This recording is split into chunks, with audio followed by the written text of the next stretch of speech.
So Celine did a really good job at talking about, exploring your different options within Ontario, exploring, what you might want to do after high school. But now I'm going to dive a little bit deeper into the options that you actually have at Carleton.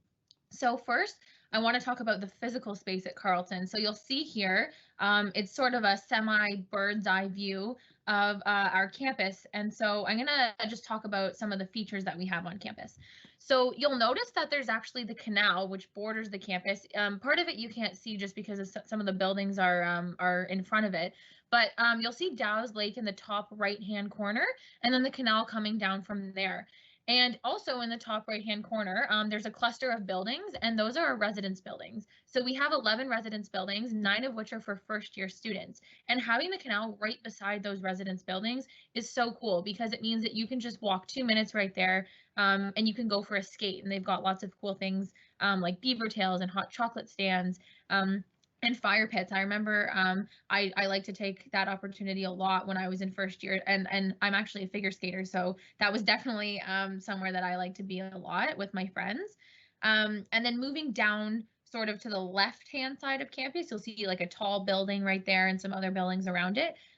Those are where all of our academic buildings are kept. So that's where you would have most of your classes. That's where you would find your professors. Their offices are located there. The library is located there. So a lot of our student support services you would find, like the Student Academic Success Center, the Paul Menton Center for Students with Disabilities. You'll find all of those things all in the same area, which is really nice because when you have only 10 or 15 minutes in between each class, you're not having to walk all the way from one end of campus to the other. All of your classes are located in one area. So then off to the side, off to the right, it's actually sort of cut off so you can't see it. But that's where all of our athletic facilities are. So as a Raven, as a Carleton student, you have access to all of those. So you can use the fitness center. We've got tennis courts, we have a football field, a soccer field, basketball courts. We have a whole athletic facility, and there's so many classes that are offered, such as, yoga classes, Pilates classes, dance classes. There's so many things that are offered. There's an Olympic-sized swimming pool. So as a Carleton student, you have access to all of that. And then also off to the right, which you can't see, is a major roadway, which is Bronson Avenue. And that is what connects us to the downtown core of Ottawa. So downtown, you'll find embassies, you'll find government agencies and institutions. We've got national galleries and museums, like things that you won't find anywhere else in the country. So I actually have a question here for Celine. I was just wondering, is there anything that you thought, was a big advantage to you, or something that you took advantage of as a student living in the capital city? Yeah, for sure. It's funny that you actually use that like advantage of capital city, because that is something that we really do sort of try and reiterate to students, is that we do have the capital advantage being located in Ottawa. Students who we're talking to right now, we're assuming most of them are from the Ottawa area. And I think it's important for you folks to sort of understand and realize that you do already have that capital advantage of living here. So when you become a student and you're in university, you will have access when you're doing your co-op or post-graduation and you're looking for jobs to both federal jobs in the government. It's right down the street from our campus, is working right downtown in government buildings, whether that's for like science government jobs, or scientific government jobs like Health Canada, doing research there for like HIV, or thinking about that science aspect, but also working in places like embassies or nonprofit groups. So those are really great areas to study, and that is why we call it the capital advantage. And not only do we have sort of government opportunities, but we do also have private sector opportunities. So for those of you who don't know, Canada right now is being called the Silicon Valley of Canada right now. So that's really exciting. We've had a ton of high-tech industry companies open up in Canada and right downtown Ottawa, including Shopify. So Shopify is located downtown Ottawa, their headquarters, and a lot of our students are getting co-ops there who are in computer science or computer engineering, that sort of thing. Another thing I want to sort of mention is the fact that Ottawa is bilingual, and a lot of cities in Ontario are not necessarily bilingual and don't use that French. So, like I said, I come from a small town in Muskoka, and I didn't really get to use my French growing up too much. My dad is actually French Canadian, and so when I got to move to Ottawa is really when I started being able to practice and upkeep with my French language. And it is seriously a huge advantage for students to have that bilingualism for getting jobs and being great prospects for different opportunities. So I highly encourage you folks to continue French if you're already in that study as well. And for those of you who aren't, maybe you want to start learning, picking it up because you're in the perfect city to do so as well. Yeah, that's awesome. Thank you. Those are some really good points, Celine, that you mentioned. And personally, as someone who didn't grow up in a French-speaking city, I didn't really get to develop many of those like language skills. So learning French has been like a goal of mine and has been something that I've been trying to do while living in Ottawa. So as someone living in Ottawa, you definitely have great opportunities in a French-speaking city. So before I move on, I actually just want to list my favorite thing, which is actually not visible in this picture here, but it's actually Carleton's underground tunnel system.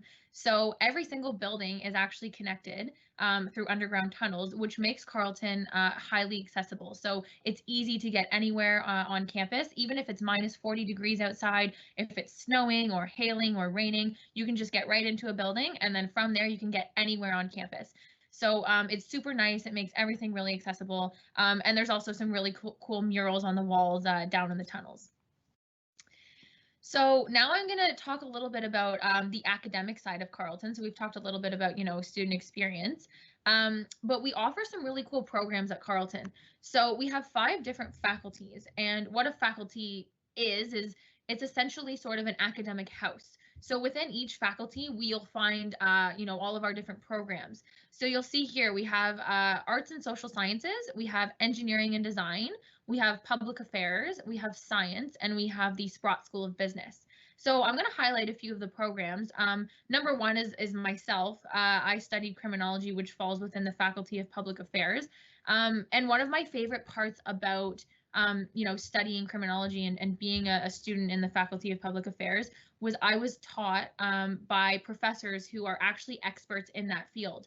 So they were lawyers, or they've been crime scene investigators, or they are a psychologist, and they've worked with people who struggle with mental health challenges and who have been involved in the criminal justice system. So they talk about their research and they can show us firsthand at their experiences. So it was really cool to get to learn from people who actually had years of experience in that field, and who could show us a lot of real life tangible examples of those kinds of things.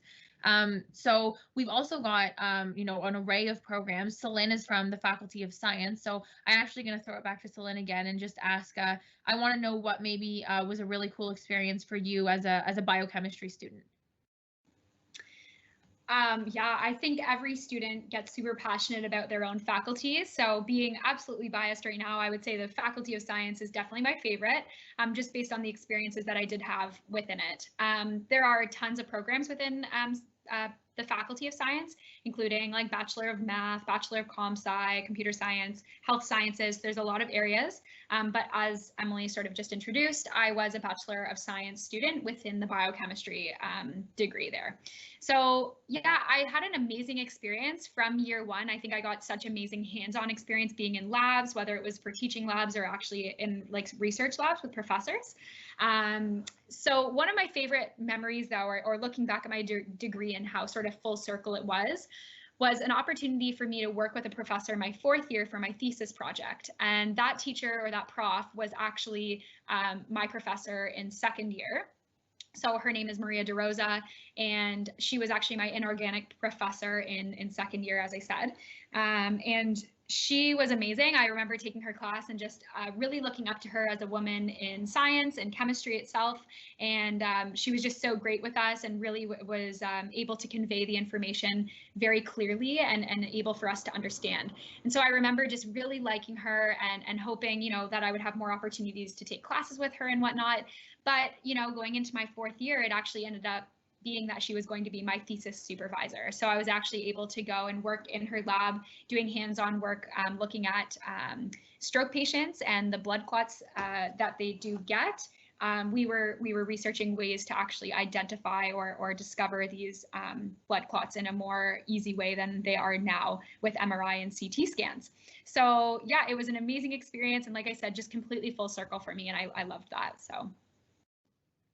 That's awesome. And you mentioned a little bit about, getting that hands-on experience. And I think something important to highlight about Carleton is that we do offer a ton of hands-on experiences and experiential learning opportunities. So whether you're a student within engineering and design, maybe you're studying industrial design or architecture, or maybe you're studying, public affairs and policy management or information technology. There's so many opportunities out there for you to get out of the classroom and to actually experience things. So, a large part of university is, being in the classroom and learning, but it's also, taking what you learn and applying it to real life situations. So there's a lot of really cool opportunities that we have. And I'm going to talk about two of our programs here, which will allow you to have some really cool experiential opportunities. So we have something called the Bachelor of International or Global and International Studies. We call it BEGINS for short. And then we also have a Bachelor of International Business, so BIB. And a really cool feature of those two programs is that they have a language requirement. So you'll be learning a language throughout your time at Carleton. And then when you're in your third year, typically it's third year, you actually will be required to go and study abroad in a country that speaks the language that you're learning. So a lot of our students have gone and studied in places like Europe. I actually had a friend who went and studied in Belgium because he was learning French. And so these are really cool opportunities for students to experience other cultures and to, apply what they're learning in Canada and bring that knowledge and those experiences to another country. And then they can bring those experiences back to Carleton with them when they come in their fourth year. But the important thing to know is even if you're not studying an area that requires you to go abroad, such as international business and BEGINS, you can still. We have lots of opportunities for our students to go abroad. And Celine and I actually have a friend who was in communication and media studies, and she went to Australia for a semester. So it wasn't a requirement, but she wanted to go study there for a semester. So pretty much anything that you decide you want to study, you will have the opportunity to go abroad if you want to. And, you might be thinking, oh, I don't want to go for an entire year. That's a really long time. Or I don't think I want to go for an entire semester, which is totally okay, because we also have some really cool programs for you that are shorter in duration. So we have something called Alternative Spring Break, or ASB for short. And students have the opportunity to use the February reading week to go and usually do some sort of community work in another country. So my first year roommate actually, she went and she participated in Alternative Spring Break, and she had a really good experience with that. So if you're looking for something more short term, there are opportunities for that as well. So we highly encourage you to take advantage and to explore what you might want to do. So with that, and talking about all of these opportunities, I want you guys to think about, what do you currently enjoy learning about? So kind of going back to the academics part of this section, what do you enjoy learning about? Are there classes that really excite you? When you're looking into your different programs, or when you're doing research into other universities, like Celine said, we encourage you to go to their website to see what programs they offer, to see what sort of student experience stuff they offer. Really take note of what excites you and what you might look forward to, because that's something really important in choosing a university. And that would be a big piece of advice that I would give to my younger self if I could go back, is really pay attention to what excites you, because that is it's a good sign that that'll probably be a good fit for you, a good fit for school and a good fit for programs. So I want you to think about that when you guys are researching your different options. And with that, I'm going to hand it back to Celine to finish off this presentation for us.